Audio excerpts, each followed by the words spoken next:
What's up, guys? We got another game with the black pieces against Ruggiero 24. He's rated 1647. He opens up with 1e4. Let's hit him with d6.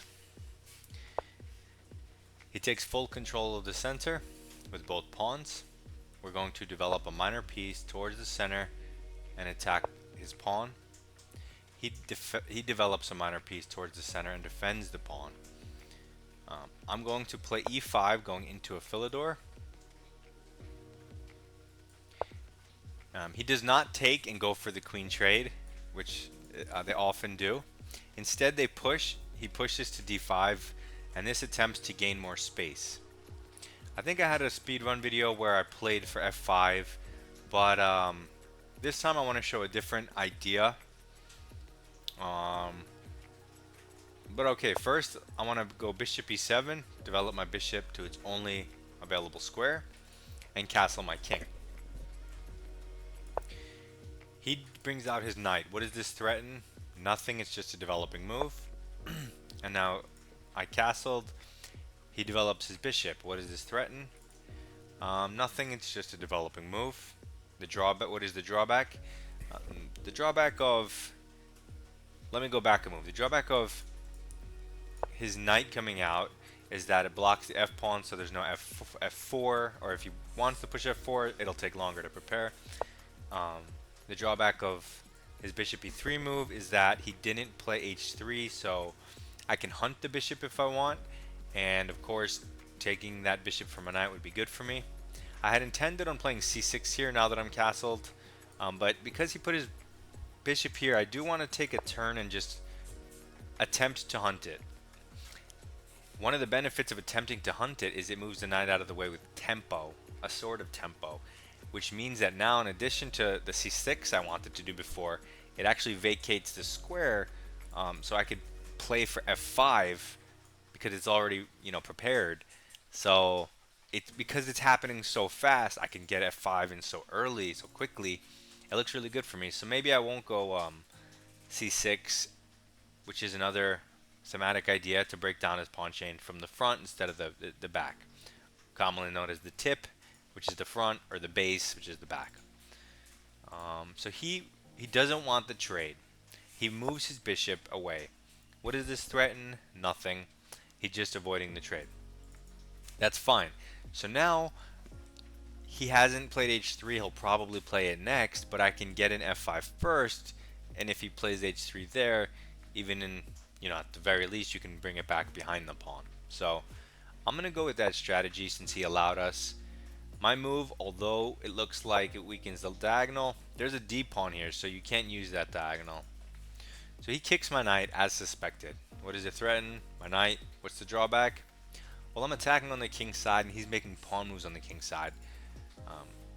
He's also wasting time not developing. He's also not castled, so I'm ahead of him in time, right? Like, I'm already castled, and he's got a long way to go, at least 2 moves in either direction. So I'm going to... The natural move is bringing it back. Are there any tactics like I get a pawn, he gets a knight, I get a knight, he gets a pawn? That's a weird looking position. I'm just going to bring my knight back because I want to not give him any type of play for no reason. Not opening up his rook or anything like that. Also, there were tons of other lines I didn't even calculate. I just started with one, but you have to calculate many, many more. So he takes. I'm going to take and develop my bishop. Now my position looks beautiful. And he lashes out with g4. What does this threaten? Well, my bishop immediately, and then when I move my bishop, potentially to kick my knight and keep pawn storming with tempo. The drawback is it weakens some light squares. I don't recommend he castles that way now. And if he wants to castle queenside, he's still 2 moves away. He would have to play this, which hangs this. I don't like what he's doing, but that's his problem, not mine. I'm going to retreat my bishop. Note, I don't have an f pawn, so if he ever did get this here, I could retreat with pressure on a pawn, right? It's not trapped, it's not in an awkward spot. I have this, which is nice. Also, if I wanted to switch sides, I have the e8 square, which is kind of cool. So he does do what I thought. What does this threaten? Well, it attacks the knight, of course. What's the drawback? He's making pawn moves, and these threats are easily countered.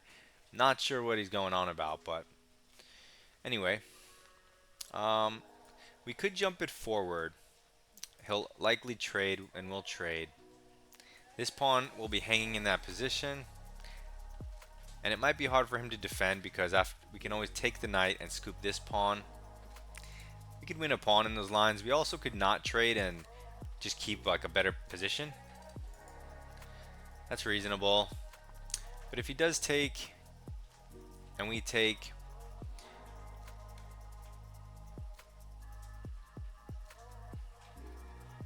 maybe c4 defending his pawn. That just looks insanely weakening. So I'm going to do it. It just looks too weakening for him. All of this nonsense.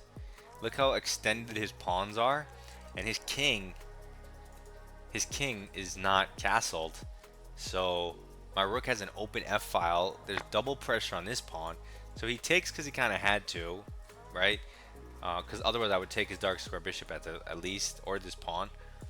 So now I take with these weird threats, and also this is a lot of pressure. So he decides to defend the dark pawn.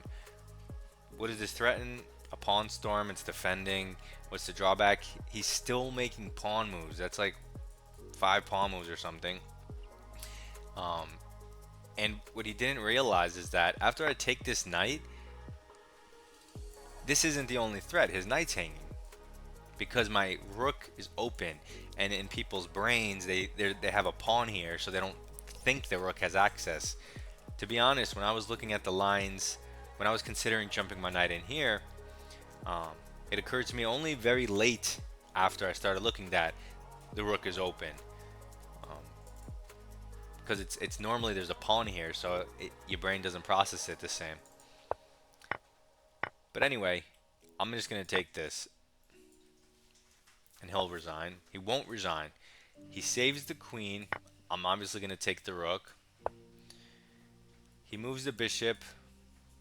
It's important in these positions not to get checkmated, because when you're up like a rook, you just start making the most natural looking, the most obvious looking move, and you don't even look at your opponent, like what your opponent does, because he's down like a queen or a rook, like you don't care. But then he ends up with some dumb resource, so you don't want to move too quickly or anything like that. Anyway, he goes here, defending this pawn as well as this pawn. I just want to get my pieces out. So I'm just going to develop my knight.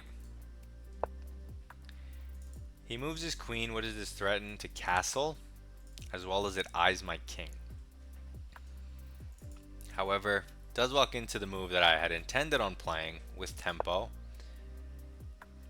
If he wants to trade his bishop to take the knight and ruin my structure, I'm up a rook and a piece. So trades are obviously good for me. And now a random move hitting the queen and supporting the f3 square one more time, so that now I can play this. I can evacuate my bishop in this manner. So he moves his queen here. What does this threaten? It threatens this sneaky check and this pawn. I don't care about this pawn because it helps me open lines to his king, so I don't want that pawn anyway. So I hope he takes it. But I might as well move my king over. Oh, I forgot about my bishop. See, this is what I mean.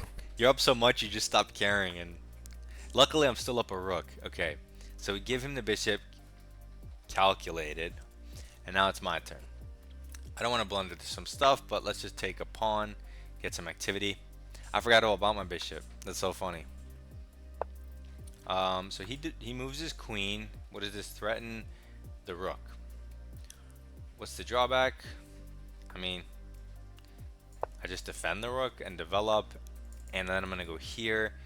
I'm up a rook, so there's nothing he can really do unless I blunder another rook. Which is possible.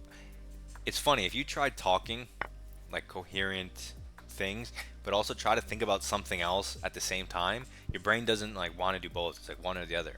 So whenever I'm talking, I'm actually not thinking. So it's weird how it works. I don't know how streamers do it. I guess you have to get used to it.